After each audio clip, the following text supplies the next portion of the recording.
দীর্ঘ ১৭ বছরের নির্বাসন শেষে দেশে ফিরে প্রথমবার বাবার কবর জিয়ারত করলেন বিএনপির ভারপ্রাপ্ত চেয়ারম্যান তারেক রহমান।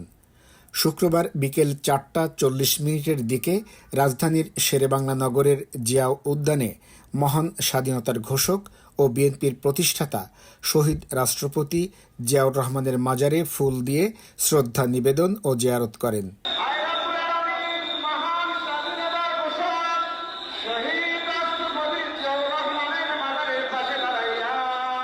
আনুষ্ঠানিক দোয়া ও মোনাজাত শেষে পাশে থাকা নেতাকর্মীদের সরে যেতে অনুরোধ করেন তারেক রহমান।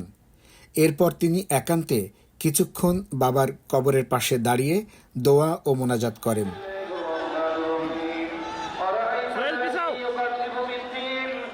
দীর্ঘদিন পর মাতৃভূমিতে ফিরে বাবার সমাধিতে দাঁড়ানোর এই মুহূর্ত উপস্থিত সবাইকে আবেগ আপ্লুত করে।